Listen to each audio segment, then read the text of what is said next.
Next Chitradurga ಜಿಲ್ಲೆ. ಈ ಚಿತ್ರದುರ್ಗ ಜಿಲ್ಲೆಗಂತೂ ಶಿಲಾಯುಗದಷ್ಟು ಪುರಾತನ ಸ್ಥಳ ಚಿತ್ರದುರ್ಗದಲ್ಲಿ ಇದೆ. ಶಿಲಾಯುಗದಷ್ಟು ಪುರಾತನ ಸ್ಥಳ ಇದು ಚಿತ್ರದುರ್ಗ.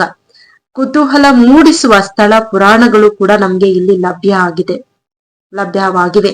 ಶಿಲಾಯುಗದಷ್ಟು ಪುರಾತನ ಮನುಷ್ಯ ವಾಸಸ್ಥಾನದ ನೆಲೆಗಳು ಕೂಡ ನಮ್ಗಿಲ್ಲಿ ಸಿಕ್ಕಿವೆ. ಹಾಗೆಯೇ ಸಾವಿರಾರು ವರ್ಷಗಳ ನಾಗರಿಕತೆಗಳ ತವರು ಈ ಒಂದು ಜಿಲ್ಲೆ. ಅದಷ್ಟೇ ಅಲ್ಲ, ಪ್ರಾಚೀನತೆ ಹಾಗೂ ಆಧುನಿಕ ಕಲೆಗಳ ಸಮ್ಮಿಳನ ಇರ್ತಕ್ಕಂತಹ ಸ್ಥಳ ಇದಾಗಿದೆ. ಇಲ್ಲಿ ಬ್ರಹ್ಮಗಿರಿ, ಸಿದ್ದಾಪುರ, ಜಟಿಂಗ ರಾಮೇಶ್ವರ ಶಾಸನಗಳ ಮೂಲಕ ಅಶೋಕನ ಶಾಸನ ಲಿಖಿತ ಇತಿಹಾಸ ಹೊಂದಿರುವಂತಹ ಜಾಗ ಈ ಒಂದು ಚಿತ್ರದುರ್ಗ. ನೋಡಿ, ಚಿತ್ರದುರ್ಗ ಶಿಲಾಯುಗದಷ್ಟು ಪುರಾತನ ಸ್ಥಳ ಇದು. ಚಿತ್ರದುರ್ಗ ಕುತೂಹಲ ಮೂಡಿಸುವಂತಹ ಸ್ಥಳ ಪುರಾಣಗಳು ನಮ್ಗೆ ಇಲ್ಲಿ ಲಭ್ಯ ಆಗಿದೆ. ಹಾಗೆಯೇ ಶಿಲಾಯುಗದಷ್ಟು ಪುರಾತನ ಮನುಷ್ಯ ವಾಸಸ್ಥಾನದ ನೆಲೆಗಳು ಕೂಡ ನಮ್ಗೆ ಇಲ್ಲಿ ಸಿಕ್ಕಿದಾವೆ. ಅದಷ್ಟೇ ಅಲ್ಲ, ಸಾವಿರಾರು ವರ್ಷಗಳ ನಾಗರಿಕತೆಗಳ ತವರು ಅಂತ ಕೂಡ ಹೇಳ್ಬೋದು.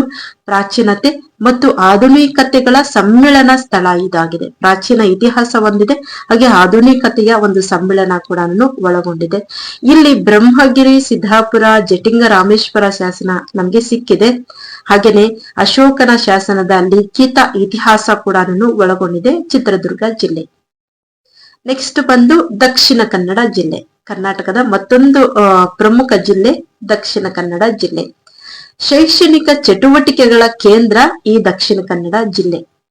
ಶೈಕ್ಷಣಿಕ ಚಟುವಟಿಕೆಗಳ ಕೇಂದ್ರ, ಪ್ರಸಿದ್ಧ ಶೈಕ್ಷಣಿಕ ತಾಣಗಳು ಇಲ್ಲಿ ಒಳಗೊಂಡಿದೆ. ಅದಷ್ಟೇ ಅಲ್ಲ, ಮಂಗಳೂರು ಬೀಚ್ ಪ್ರಸಿದ್ಧ ಯಾತ್ರಾ ಸ್ಥಳ ಇಲ್ಲಿ. ಮಂಗಳೂರು ಬೀಚ್ಗೆ ನಾವೆಲ್ಲ ಹೋಗ್ತೀವಿ. ಇದು ದಕ್ಷಿಣ ಕನ್ನಡದಲ್ಲಿ ಇರುವಂತಹ ಒಂದು ಸ್ಥಳ. ಇನ್ನು ನೆಕ್ಸ್ಟ್ ದಾವಣಗೆರೆ ಜಿಲ್ಲೆ. ಈ ದಾವಣಗೆರೆ ಬೆಣ್ಣೆ ದೋಸೆ ಎಲ್ರಿಗೂ ಗೊತ್ತಲ್ವಾ? ದಾವಣಗೆರೆ ಬೆಣ್ಣೆ ದೋಸೆ ಅಂದ್ರೆ ತುಂಬಾನೇ ಇಷ್ಟಪಟ್ಟು ಎಲ್ರು ಕೂಡ ಸವಿತಾರೆ. ಈ ಜಿಲ್ಲೆ ಜೆ.ಎಚ್. ಪಟೇಲ್ ದಾವಣಗೆರೆಯನ್ನ ಸ್ವತಂತ್ರ ಜಿಲ್ಲೆಯಾಗಿ ಪರಿವರ್ತನೆ ಮಾರ್ಪಡಿಸ್ತಾರೆ. ಇದಕ್ಕೂ ಮೊದಲು ಇದು ಚಿತ್ರದುರ್ಗ ಜಿಲ್ಲೆಯ ಒಂದು ತಾಲೂಕು ಕೇಂದ್ರ ಆಗಿತ್ತು. ನೋಡಿ, ಇತ್ತೀಚೆಗೆ ಇದನ್ನ ಜಿಲ್ಲಾ ಕೇಂದ್ರ ಅಂತ ಘೋಷಣೆ ಮಾಡಿದ್ದಾರೆ. ಆದ್ರೆ ಇದನ್ನ ಜೆ.ಎಚ್. ಪಟೇಲ್ ದಾವಣಗೆರೆಯನ್ನ ಸ್ವತಂತ್ರ ಜಿಲ್ಲೆಯನ್ನಾಗಿ ಪರಿವರ್ತಿಸ್ತಾರೆ. ಇದಕ್ಕೆ ಮೊದಲು ಇದನ್ನ ಚಿತ್ರದುರ್ಗ ಜಿಲ್ಲೆಯ ತಾಲೂಕು ಇದು ಆಗಿತ್ತು. ಬೆಣ್ಣೆ ದೋಸೆಗೆ ಪ್ರಸಿದ್ಧಿಯಾಗಿರುವಂತಹ ಈ ಜಿಲ್ಲೆ ಕಾಟನ್ ಮಿಲ್ಗೂ ಕೂಡ ಪ್ರಸಿದ್ಧಿಯಾಗಿದೆ. ಅದಷ್ಟೇ ಅಲ್ಲ, ಈ ಜಿಲ್ಲೆ ಕಾಟನ್ ಮಿಲ್ಗೆ ಪ್ರಸಿದ್ಧಿ ಅಷ್ಟೇ ಅಲ್ಲ, ಕ್ವಿಟ್ ಇಂಡಿಯಾ ಚಳುವಳಿ ಕೂಡ ಇಲ್ಲಿ ನಡೆಯಿತು. ಕ್ವಿಟ್ ಇಂಡಿಯಾ ಚಳುವಳಿ ಇಲ್ಲಿ ವಿಭಿನ್ನ ರೂಪವನ್ನ ಪಡ್ಕೊಳ್ಳುತ್ತೆ, ವಿಭಿನ್ನವಾಗಿ ನಡೆಯುತ್ತೆ. ಈ ನಗರ ಇಂದು ಶರವೇಗದಲ್ಲಿ ಬೆಳೀತಾ ಇರ್ತಕ್ಕಂತಹ ಒಂದು ಜಿಲ್ಲಾ ಕೇಂದ್ರ. ಇದು ದಾವಣಗೆರೆ ಬಗ್ಗೆ ಇರ್ತಕ್ಕಂತಹ ಒಂದು ವಿಶೇಷವಾದಂತಹ ಮಾಹಿತಿ ಅಂತ ಹೇಳ್ಬೋದು. ಇನ್ನು ನಂತರ ಬಂದು ಧಾರವಾಡ. ಈ ಧಾರವಾಡ ಜಿಲ್ಲೆ ಕೃಷಿ ವಿಜ್ಞಾನಿಗಳ ವಿಶ್ವವಿದ್ಯಾಲಯವನ್ನ ಒಳಗೊಂಡಿದೆ. ಧಾರವಾಡ ಜಿಲ್ಲೆ ಕೃಷಿ ವಿಜ್ಞಾನಿಗಳ ವಿಶ್ವವಿದ್ಯಾಲಯವನ್ನ ಒಳಗೊಂಡಿದೆ. ಹತ್ತಿ, ಹೈಬ್ರಿಡ್ ಅಷ್ಟೆಲ್ಲ, ನಂತರ ವಿವಿಧ ಬೆಳೆಗಳ ತವರೂರು ಕೂಡ ಆಗಿದೆ ಇದು. ಚೆನ್ನ, ಸೋಯಾ, ಕಡಲೆ ಬೀಜ ಇಲ್ಲಿನ ಪ್ರಸಿದ್ಧ ಬೆಳೆಗಳು. ಅದಷ್ಟೇ ಅಲ್ಲ, ಜ್ಞಾನಪೀಠ ಪ್ರಶಸ್ತಿ ವಿಜೇತರಾದಂತಹ ದ.ರಾ. ಬೇಂದ್ರೆಯವರ ಜನ್ಮಸ್ಥಳವಾದ ಇಲ್ಲಿ ಅಮೃತೇಶ್ವರ ದೇವಾಲಯ ಇದೆ. ಜ್ಞಾನಪೀಠ ಪ್ರಶಸ್ತಿ ವಿಜೇತರಾದಂತಹ ದ.ರಾ. ಬೇಂದ್ರೆಯವರು ಹುಟ್ಟಿದ್ದು ಎಲ್ಲಿ ಅಂದ್ರೆ ಧಾರವಾಡ ಜಿಲ್ಲೆಯಲ್ಲಿ. ಈ ಧಾರವಾಡ ಜಿಲ್ಲೆಯಲ್ಲಿ ಅಮೃತೇಶ್ವರ ದೇವಾಲಯ ಕೂಡ ಇದೆ. ಇನ್ನು ನೆಕ್ಸ್ಟ್ ಕರ್ನಾಟಕದ ಮತ್ತೊಂದು ಪ್ರಸಿದ್ಧ ಜಿಲ್ಲೆ ಗದಗ. ಪ್ರಾಚೀನ ಕಾಲದಿಂದಲೂ ಕೂಡ ಈ ಗದಗ ಜಿಲ್ಲೆ ಕಲೆ, ಸಾಹಿತ್ಯ, ಸಂಸ್ಕೃತಿ, ಆಧ್ಯಾತ್ಮಗಳ ಕ್ಷೇತ್ರ ಆಗಿದೆ. ಅಷ್ಟೇ ಅಲ್ಲ, ನಿಸರ್ಗ ಸೌಂದರ್ಯದ ನೆಲೆವೀಡು ಆಗಿದೆ ಈ ಒಂದು ಗದಗ. ಅಷ್ಟೇ ಅಲ್ಲ, ನರಗುಂದ ಕೋಟೆಯು ಇಲ್ಲಿನ ಪ್ರಮುಖ ಆಕರ್ಷಣೆ. ಈ ಸ್ಥಳವು ಮೊದಲು ಚಾಳುಕ್ಯರ ಆಳ್ವಿಕೆಯಲ್ಲಿ ಇತ್ತು. ನೋಡೋದಲ್ಲ, ಗದಗ ಜಿಲ್ಲೆ ಸಾಹಿತ್ಯ, ಪ್ರಾಚೀನ ಕಾಲದಿಂದಲೂ ಕೂಡ ಇಲ್ಲಿ ಸಾಹಿತ್ಯ, ಕಲೆ, ಸಂಸ್ಕೃತಿ, ಆಧ್ಯಾತ್ಮಗಳ ಕ್ಷೇತ್ರ ಅನ್ನೋ ಒಂದು ಹೆಸರನ್ನ ಪಡ್ಕೊಂಡಿದೆ. ಹಾಗೆಯೇ ಇದೊಂದು ನಿಸರ್ಗ ಸೌಂದರ್ಯದ ನೆಲೆವೀಡು ಕೂಡ ಹೌದು. ಇಲ್ಲಿ ನರಗುಂದ ಕೋಟೆ ಹೆಚ್ಚು ಪ್ರಮುಖ ಆಕರ್ಷಣೆಯ ಕೇಂದ್ರ ಆಗಿದೆ. ಈ ಸ್ಥಳವು ಮೊದಲು ಚಾಳುಕ್ಯರ ಕೈಯಲ್ಲಿ ಇತ್ತು, ಚಾಳುಕ್ಯರ ಆಳ್ವಿಕೆಯಲ್ಲಿ ಇತ್ತು. ಅವರ ಒಂದು ಆಳ್ವಿಕೆಯ ಒಂದು ಜಾಗ ಆಗಿತ್ತು ಇದು. ನೆಕ್ಸ್ಟ್ 16ನೆಯ ಕರ್ನಾಟಕದ ಜಿಲ್ಲೆ ಬಂದು ಕಲಬುರಗಿ. ಕಲಬುರಗಿ ಯಾವುದಕ್ಕೆ ಪ್ರಸಿದ್ಧಿ? ತೊಗರಿ ಬೆಳೆಗೆ ಪ್ರಸಿದ್ಧವಾದಂತಹ ಜಿಲ್ಲೆ. ಈ ಸ್ಥಳ ಸುಣ್ಣದ ಕಲ್ಲಿನ ನಿಕ್ಷೇಪಗಳನ್ನ ಕೂಡ ಹೆಚ್ಚಾಗಿ ಒಳಗೊಂಡಿದೆ. ಅದಷ್ಟೇ ಅಲ್ಲ, ಕಲಬುರ್ಗಿ ಕೋಟೆ 1347ರಲ್ಲಿ ನಿರ್ಮಿಸಲಾಗಿದೆ. 1347ರಲ್ಲಿ ಕಲಬುರ್ಗಿ ಕೋಟೆಯನ್ನ ನಿರ್ಮಿಸಲಾಗಿದೆ.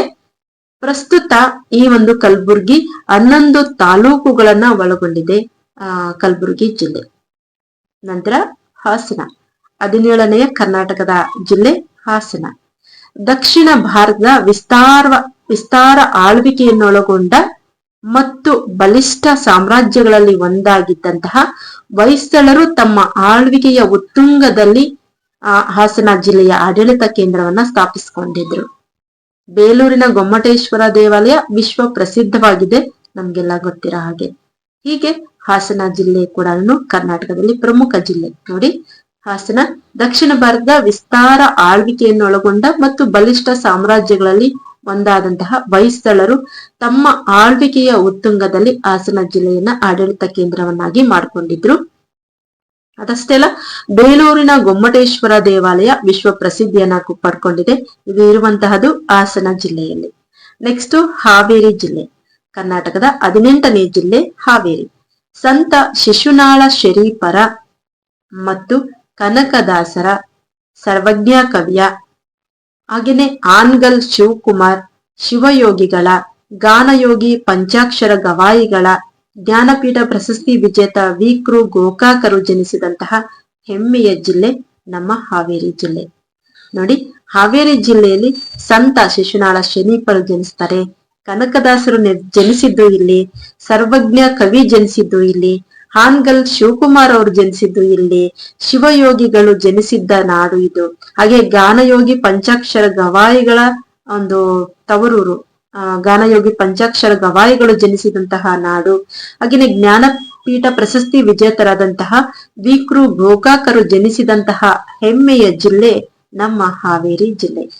ನೆಕ್ಸ್ಟ್ ಕೊಡಗು ಜಿಲ್ಲೆ, ಕರ್ನಾಟಕದ 19ನೆಯ ಜಿಲ್ಲೆ ಕೊಡಗು ಜಿಲ್ಲೆ. ಕೊಡಗು ಕರ್ನಾಟಕದ ಜೀವನದಿ ಕಾವೇರಿಯ ಉಗಮ ಸ್ಥಳವನ್ನ ಒಳಗೊಂಡಿದೆ.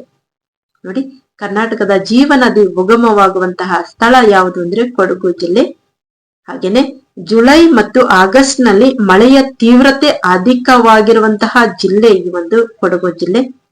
ಲಕ್ಷ್ಮಣ ತೀರ್ಥದ ಉಗಮ ಸ್ಥಾನ ಕೊಡಗು ಜಿಲ್ಲೆ ಆಗಿದೆ. ನೋಡಿ, ಕರ್ನಾಟಕದ ಜೀವನದಿ ಇಲ್ಲಿ ಹರಿಯುತ್ತೆ.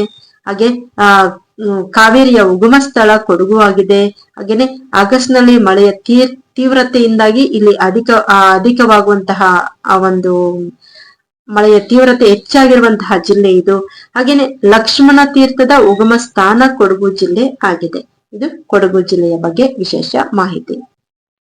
ಇನ್ನು ಕರ್ನಾಟಕದ 20ನೇ ಜಿಲ್ಲೆ ಅಂದ್ರೆ ಕೋಲಾರ ಜಿಲ್ಲೆ.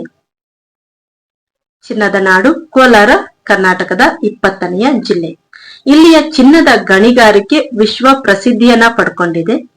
ಅದಷ್ಟೇ ಅಲ್ಲ, ರೇಷ್ಮೆಯ ನಾಡು, ಹೈನುಗಾರಿಕೆಯ ನಾಡು ಕೋಲಾರ ಪಾಲಾರ್ ನದಿಯ ಉಗಮ ಸ್ಥಾನ ಕೂಡ ಆಗಿದೆ. ಈ ಜಿಲ್ಲೆ 5 ತಾಲೂಕುಗಳನ್ನ ಒಳಗೊಂಡಿದೆ. ನೋಡಿ, ಕೋಲಾರ ಜಿಲ್ಲೆ ಚಿನ್ನದ ಗಣಿಗಾರಿಕೆಗೆ ವಿಶ್ವ ಪ್ರಸಿದ್ಧಿಯನ್ನ ಪಡ್ಕೊಂಡಿದೆ. ಇದನ್ನ ರೇಷ್ಮೆಯ ನಾಡು ಅಂತಾರೆ, ಹೈನುಗಾರಿಕೆಯ ನಾಡು ಅಂತಾರೆ. ಕೋಲಾರ ಪಾಲಾರ್ ನದಿಯ ಉಗಮ ಸ್ಥಾನ ಆಗಿದೆ. ಹಾಗೆ ಈ ಜಿಲ್ಲೆ 5 ತಾಲೂಕುಗಳನ್ನ ಕೂಡ ಒಳಗೊಂಡಿದೆ.